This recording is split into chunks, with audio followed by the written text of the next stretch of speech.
Are you consuming foods that are damaging and ruining your liver? Well, I bet you are, so I'm going to help you identify the top 10 foods that you must avoid at all costs if you want to save your liver's health. Hey Wellness Warrior, I'm Dr. Zyrowski, and it is no secret that many people are suffering with poor liver health. And it's kind of something that is of interest to so many individuals because for the longest time, we saw many people who are drinking excessive amounts of alcohol suffer with liver health issues, but all of a sudden, it has nothing to do with alcohol anymore. The majority of people who are suffering with liver issues are just individuals who are not eating properly. So that's why we have to avoid these top 10 foods. Let's go ahead and dive in because the first on our list is going to be one that you wouldn't think would be on the list, and that's strawberries. And you might ask, why in the world would strawberries be on this list? Well, simply because strawberries are one of the most highest sprayed foods, one of the highest sprayed fruits, I should say, out there. And the fact is that not only are they sprayed with tons of pesticides and herbicides and a whole bunch of chemicals that are awful, and your liver has to deal with them, they has to filter them out so they don't kill you. But the fact is that these chemicals actually get into the strawberry and become part of it. So it's not just a matter of washing it off, it's literally part of the berry at this point. So what you'd have to do is buy organic if you wanted to avoid these chemicals. Now, next on our list is going to be a vegetable. This is the highest sprayed vegetable, and this is going to be one that's considered very toxic. Once again, if you're consuming foods with toxins on them, your liver is responsible for protecting you and saving you. Otherwise, if your liver wasn't doing its job, you would just die automatically. So this is spinach, okay? Once again, same concept as we're looking at with the strawberries. Highly sprayed, and it's very difficult to get these chemicals off of them. And when we look at fruits and vegetables, some are sprayed higher than others. That's why it's a good idea to look at the fruits and vegetables out there that are highly sprayed and make sure that those particular ones, you are doing your best to buy them organic whenever possible. When it comes to fruit, anything that has a peel on it or a shell on it, those are fruits that typically are okay to not get organic, but anything like a strawberry or even like raspberries or blueberries, we have to be really careful with those. Even apples, for instance, because apples are a fruit as well that are highly, highly sprayed. So let's move on to the next thing on our list, and that's going to be hydrogenated oils. Okay, this is a big problem because this is going to be the oil that pretty much everything that you get from a restaurant is cooked in, right? Because it's cheap, it's inexpensive. They use it to fry everything in. And so we have to make sure we're avoiding these because they accumulate in the liver. They're high in omega-6s, they are highly inflammatory, and they actually can even cause your liver to become inflamed, and they're associated with the development of fatty liver. So make sure that you're avoiding hydrogenated oils, and anytime you're eating foods or even frying, we want to make sure that we're doing it with the appropriate oil. So we want to use like avocado oil or coconut oil at high temperatures. We want to make sure that we're eating good healthy fats, but not these bad ones. Next on our list now is going to be high fructose corn syrup. Now, the problem with high fructose corn syrup is that it's actually metabolized very differently in the body, and the liver has to do the majority of the work when you consume this type of sugar. And unfortunately, high fructose corn syrup is something that's very inexpensive, so you're going to find that it is in high amounts in pretty much any processed foods, sodas, anything that high sugar, liquid, that type of thing. We have to make sure that we are avoiding the high fructose corn syrup at all costs because it's not like cane sugar or coconut sugar. It's very different and very hard on the liver, and it's used in very high amounts today. So most people are consuming this on a regular basis, daily basis. Next on our list is going to be refined grains, okay? Now this one is important because a lot of people don't distinguish the difference between like a whole grain or an ancient grain and the refined grains that you find in the grocery store. Now, the reason that these grains are refined like this is because most people actually prefer the taste of them. I mean, I'm not gonna lie.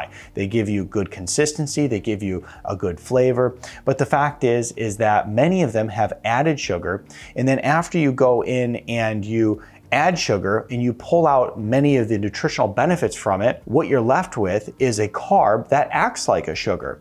And so you have this starchy product with no nutritional value because they've pulled out the protein, they pulled out the antioxidants, they pulled out the vitamins, the minerals, they pulled out everything, the fiber even, that could be beneficial to you. And then your body is going to handle this carbohydrate now just like a sugar. So we got to make sure that we are staying away from those, because all of that, remember, added sugar and a grain product, a refined grain that acts like sugar in the body, is very hard on the liver because it's like a double whammy.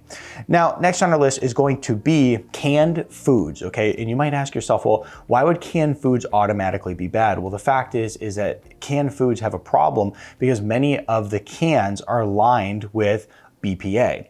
And so what they found at the University of California is that this BPA, when given in a higher dose, essentially was correlated with those who would get fatty liver disease.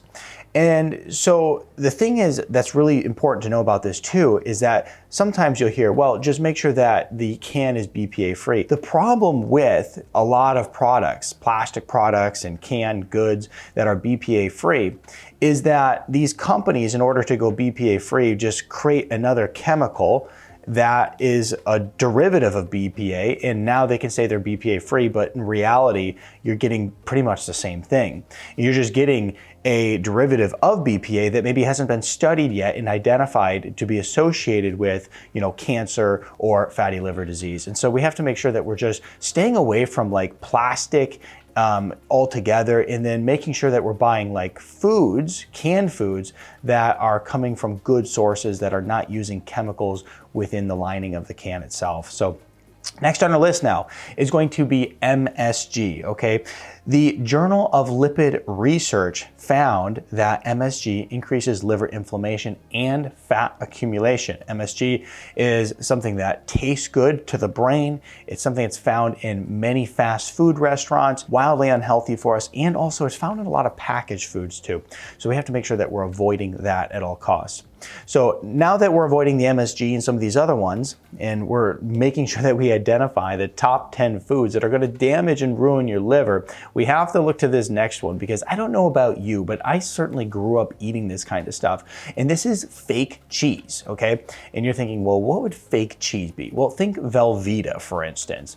This, what you would think probably tastes pretty darn good, because they come up with this crazy concoction of this chemically laden, I can't call it cheese because it's not what it is, but this product that typically does taste good, but the reality is it's just loaded with tons and tons of garbage. And so there are many cheese type of products on the market that are loaded with oils and sugars and maltodextrin and MSG and so many really unhealthy things, artificial flavors and colorings and dyes. And so we have to make sure that we're avoiding any of these fake cheeses out there. Though they may taste good, they are not healthy for you. In fact, a lot of restaurants will use these as well. So you'll go to maybe a restaurant that's serving some sort of dish with cheese over top of it, melted cheese. Well, it's typically a fake cheese. If you go to this grocery store and you're getting some sort of macaroni and cheese or some canned goods that have a cheese base in them, a lot of times it's not real cheese. So be aware of that and always make sure that you're only consuming real cheese if you're gonna eat it. So next on our list is going to be non-dairy coffee creamers. And I really warn against these, because when you look at these, we talked about like the refined grains being this double whammy. It's like no nutritional value, a carb that also has sugar in it, and it just acts like two sugars. Well, and this one is bad because, we talked about the hydrogenated oils. Well, now these non-dairy creamers mostly are made up of sugar and oil. And they're pretty bad for you. And even the ones that convince you or try to convince you that they're actually good for you are not good for you at all. My wife actually picked one up from the store, and it was like MCT oil, and it appeared to be really good, except you eventually realized that it was made of soybean oil and a whole bunch of sugar. So it was not good at all, but they'll cover it up with a couple healthy products in it to make you think that it's, natural and good for you. But we've got to be careful with that, because these partial partially hydrogenated oils, as I mentioned, are highly inflammatory. You add all that sugar in, sugar and inflammation to the liver is very damaging. Make sure that we're getting real dairy, organic dairy, A2 dairy are going to be your best options if you're going to use a creamer. Next on our list is going to be one that a lot of people like, and so I hate to say it, but it's going to be popcorn, okay? Now, popcorn is a very starchy carb, and the fact is, if you want to raise your blood sugar really, really fast, popcorn is probably one of the best ways to do it. I had an individual that I was working with, and they're a type 2 diabetic, and they were wearing a continuous glucose monitor, and one of the things they told me is how much they love popcorn. I said, have you ever actually looked at your continuous glucose monitor in your arm after you ate popcorn? And they're like, no, we haven't. Why would we do that? I'm like, because that skyrockets your blood sugar, okay? Now, here's the thing about most popcorns is that they are using oils on them. They're not using butter. They're not using some quality grass-fed butter on the popcorn, unless of course you're making it yourself. But a lot of these ones that are instant or microwave that most people are consuming, you're going to find that they're loaded with these bad oils, and it's just highly, highly inflammatory the time you consume that bag of popcorn. So even when you go to the movie theaters and you get a thing of popcorn and then they put that tub under the waterfall of hydrogenated oil and it tastes like butter, right? However, it's not. So we have to make sure we're avoiding these things, because when we put this huge burden on our liver, it will eventually impact every aspect of our body.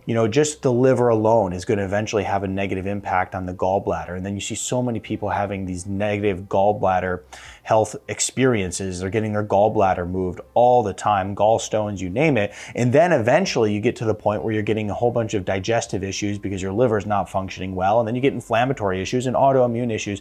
We have to make sure we're taking care of our liver. It's very important. And if you're somebody who's dealing with a lot of health problems and you start putting some emphasis on liver health, using some natural supplementation that supports the liver, using the right foods to support the liver, and of course taking these bad foods out, then all of a sudden your health will start to improve. It's very important to do a detox with your liver every so often and put an emphasis on improving your liver health. If you enjoyed this video, I think you'll really like this one over here next.